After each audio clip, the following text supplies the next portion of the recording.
Today we are going to study the seventh chapter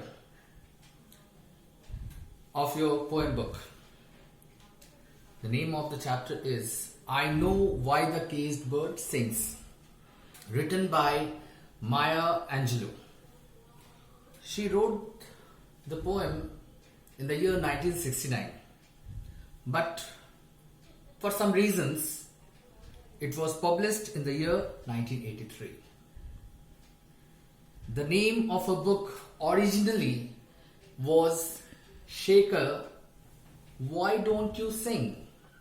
In the poem, the poet tries to contrast the flight of a bird that is free with the caged bird whose wings are clipped. By projecting two contrasting images of a free bird and a trapped bird, the poem metaphorically alludes to the biasness which was done to the Africans, to the rather Afro-Americans during the late 50s and the 60s. Now, a little interesting story about our poet, though it was awful, pretty awful for her part. At the age of 7, due to an assault on the poet, she lost the power of speaking. She lost the power of her speech. But her teacher, Bertha Flowers, helped her to regain her voice. And that happened after 5 years when she was 12. And it was in this stage of her life she started writing poem. She started penning down her feelings, pouring down her feelings in her writing. So, coming back to the poem, I Know Why the Caged Bird Sings. So the poet starts describing about the advantages, the benefits which the American was enjoying in those days.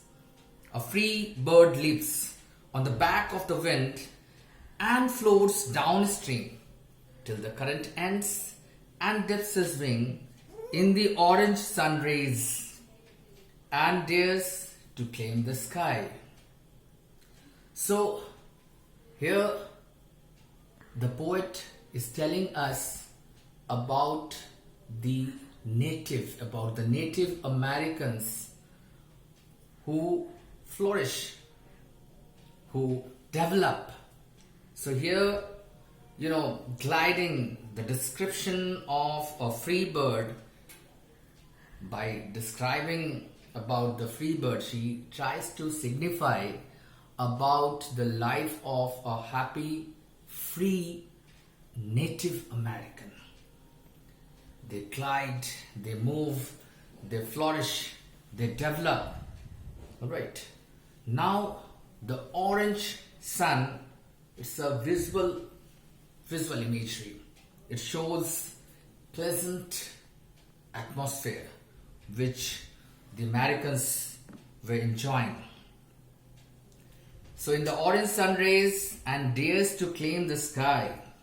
Dares to claim the sky is a hyperbole, a poetic exaggeration that display freedom, gaiety and exuberance of the Native Americans. But see, in the next stanza, she describes about the Negroes. She describes about those who are slaves. A bird that stalks down the narrow cage can seldom see through his bars of rage. Their anger, their sorrow is somewhere trapped, caged in the biasness of law.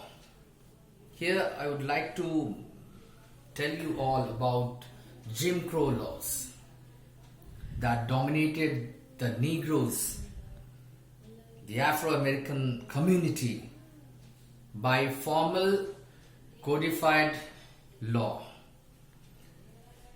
They were not allowed to study in a good school or colleges. They are not allowed to vote, not allowed to do business, and they are not even allowed, the freedom of expression was not there. Alright, so their wings are clipped. Wings are clipped, that means they have no right to develop. They don't even have right to think of their development. So they have only one option: to express their feelings, their sadness. They sing. By their singing, they express their sorrow to the brethren of the same community. In the third stanza, again the description is about such unfortunate caged bird. The caged bird sings with fearful trill of things unknown but longed for still, and his tune is heard on the distant hill. For the caged bird sings of freedom. Such slaves, the Americans, the Afro-American community, they suffer badly. They suffer badly, and their voice quiver. Just out of sorrow, their voice shake. But the desire in them is still there. The desire for liberty.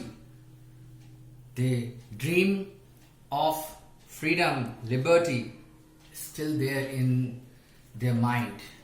And their song is heard several miles away to some other sorrowful, some other mournful African people. They hear and they carry on with such toil. In the next stanza, the fourth one, the free bird, again there is a description of the free bird who thinks of another breeze, another development, another help, another breeze, that means another facility. And the trade winds soft through the sighing trees, and the fat worms waiting on a dawn bright lawn.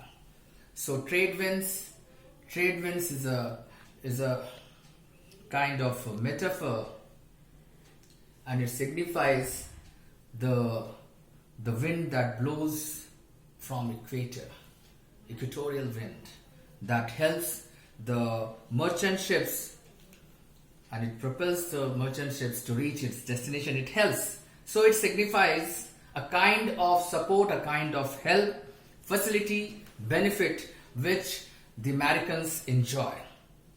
In the next stanza, again there's a description of a caged bird. But a caged bird stands on the grave of dreams. His shadow shouts on a nightmare scream.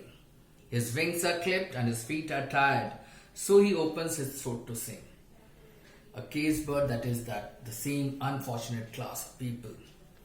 They are standing on the grave of their own dream. That means they dream and they see their dream to be shattered ruthlessly by the Americans, by the government, by the American government who favor the Native Americans. His wings are clipped and his feet are tired, so he opens his throat to sing. There is no other option left with the Afro-American people. They can only sing and express their sorrow. In the last stanza, the poet repeated the third stanza, and the repetition is done just to put emphasis. It emphasizes the distressing condition of the caged bird.